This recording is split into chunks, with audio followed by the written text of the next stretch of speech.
Okay, in this video I'm going to begin talking about theories that can explain or attempt to explain or partially explain stereotypes and our tendency to form stereotypes and engage in prejudice and discrimination.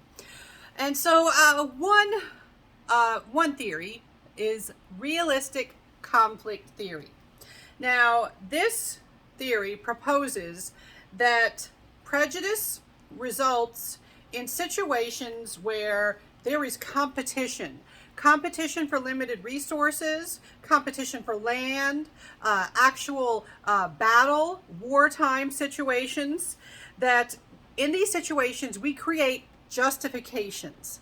We create justifications to determine, to indicate that our in-group deserves to win. Our in-group deserves more of the scarce resources. They deserve that land. They deserve to win the war. That their cause is more just.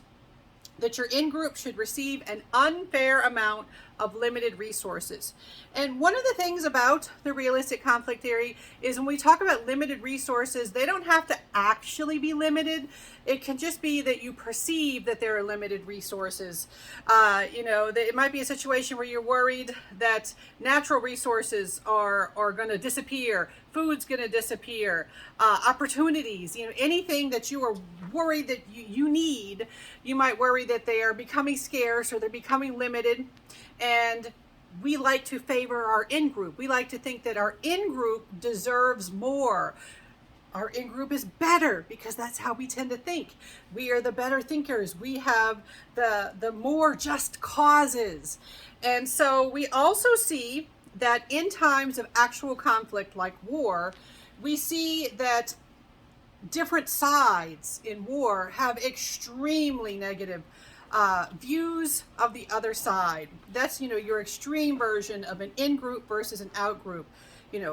People battling in an actual wartime situation, we do see that things like prejudice and jokes based on prejudice, they will not just increase, but will be considered socially acceptable during times of battle, during times of war. It's like, okay, well, they're the bad guys. Those are our enemies. It's okay to talk badly about them. It's okay to insult them, to denigrate them. It's okay to reinforce negative stereotypes because they're the bad guys. It makes it a lot easier to justify what you do in a war situation if you think of them as, well, they are different than us. We are good and they are bad. So actual conflict helps explain some of these tendencies that we have towards stereotypes and prejudice. And there have been various examples where people saw their outgroup differently or treated their outgroup differently and felt like it was justified because of the different statuses. Colonizers, that word colonizer has been sort of a hot button word to use recently, but a colonizer, someone taking over an area that already had people living in it. All right. I mean, that is a thing that has been done. Colonizers will often justify taking land from natives because they will present it as, well, these natives, they are not as enlightened as us. They are lesser. They are savage. That's another one of those words that's it's got a lot of meaning behind it. So they'll say, well, we're educating, we are civilizing these savages. We are bringing the good stuff from our culture to them. It's a good thing that we're taking their land because we deserve it more. That's the sort of thinking behind that. If you deserve your resource, it's okay if you take it. You don't have to feel guilty for taking someone else's resources if you feel like your group deserves it more. We also see that conflict doesn't necessarily have to be war. It doesn't necessarily have to be colonization. You can have economic stress leading to a sense of limited resources. And so prejudice towards immigrants, research shows that prejudice towards immigrants increases in times of economic downturn, when the economy is bad, when the economy goes south, we tend to form more negative views of immigrants and more readily endorse negative stereotypes about immigrants, and possibly be hesitant about giving opportunities. It's like, well, no, we've got limited resources. We want them to go to my group, not this other group. And this is presumably, we're talking, the people doing this are the ones that are not in the immigrant group. And also in times of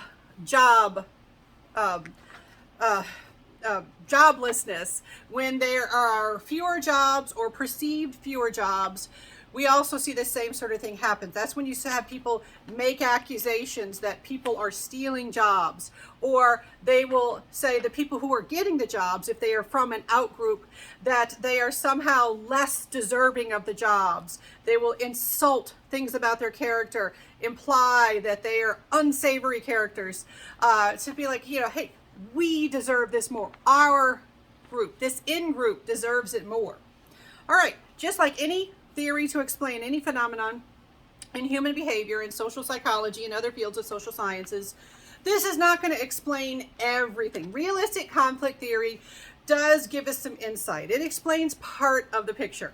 It certainly doesn't explain everything about our tendency towards prejudice as human beings, but it partially explains some of the tendencies that we see.